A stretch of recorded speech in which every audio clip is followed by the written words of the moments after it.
Hello and welcome to another episode of Under Review, where we look at all the latest and greatest games to release for a majority of all the consoles. This week we are looking at Capcom's Devil May Cry 5.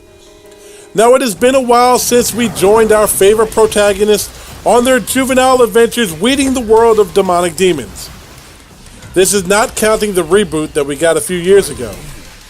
Now this game, all in all, is a shock moment. A moment that you literally stop and look at the way the extraordinary combos were just executed. And even though it does take a little bit to master, there is nothing more satisfying than watching a large group of demons take a blade to the chest and bullets to the face.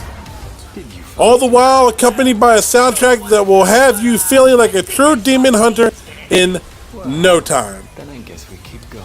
Now if you're a veteran of the series, you will feel right at home. Your favorite characters are back and are just as fun to play as you have ever remembered before. Even the new characters, such as V, feels like a solid addition that belongs to this series as well.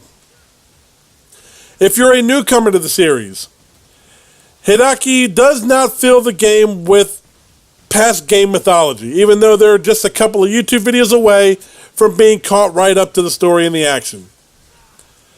Think of it as your atypical good versus evil story arc.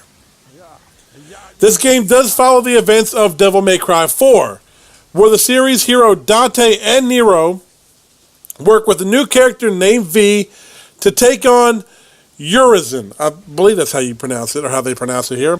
The city is not a the city is now a haven for demonic creatures to return to the surface and feed on the world's population.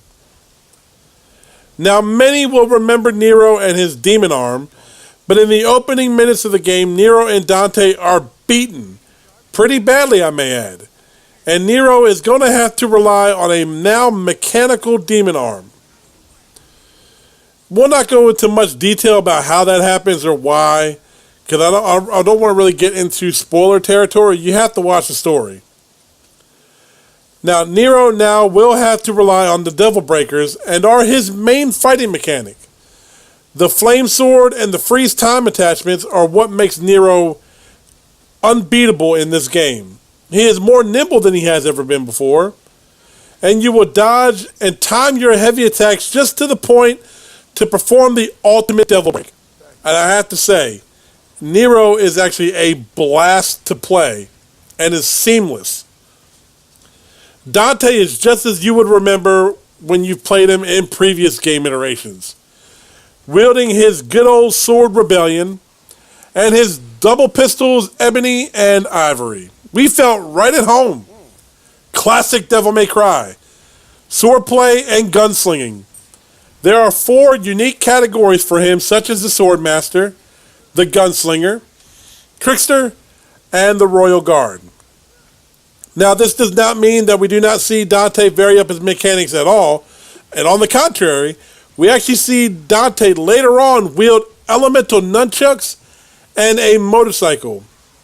Yes, the motorcycle that turns into dual melee weapons at any time that you want. There's nothing more Devil May Cry than that. Then there is the newcomer V. He is kind of like, think of it like if you're playing like an RPG game, he's more of like the mage class. He's your ranged character who uses Shadow Beasts to fight for him. More like kind of like a necromancer. They are summoned and then they are at your command. Now keep in mind, that also leaves V actually very, very vulnerable. He's almost like a glass cannon. And he can drop quickly if he's not watched carefully. He's more of like your button mashing character, which is not bad, but it seems to be more of a beginner's character than anything else. Now the story is pretty solid and the game set pieces are amazing. Now I do wish they did get into more of like the backstory of the city, more into some city combat, but instead there are a lot more tight towers and like really, really tight corridors that we have to hunt Urizen in. And like other games in the series, there are bits that do feel repetitive, but with Devil May Cry 5, It offers up so many different variations to the characters and abilities that it left you wanting to return again and again, just to slice more demons apart. So as some of the stuff may be repetitive to some, it keeps it fresh and unique the entire time you play, that it doesn't really overly feel repetitive. You don't really think about it. And not to mention, there are actually plenty of collectibles that you will find in the game in all the different stages that will keep you coming back for multiple playthroughs. Now, Devil May Cry 5 leaves us excited for the future of the franchise. Not just in the story, but the characters as well. I would actually like to see how all these game characters return later on.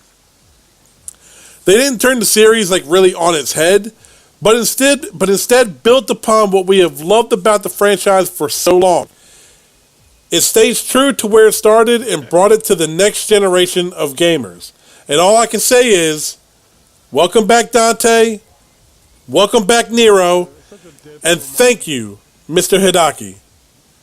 So for that, we gave Capcom's Devil May Cry 5 a very impressive 9.5 out of 10. This is what we have wanted in the Devil May Cry game for a long time. It's been a long time since we got a new iteration into the franchise, and this is a perfect way to do it. And if you're a Devil May Cry fan, there is no reason for you not to pick this up and give it a shot. So thank you guys so much for watching. We hope you guys have enjoyed it. Please make sure you comment and like and subscribe to the channel. We would greatly appreciate it. And until next time, everybody, game on.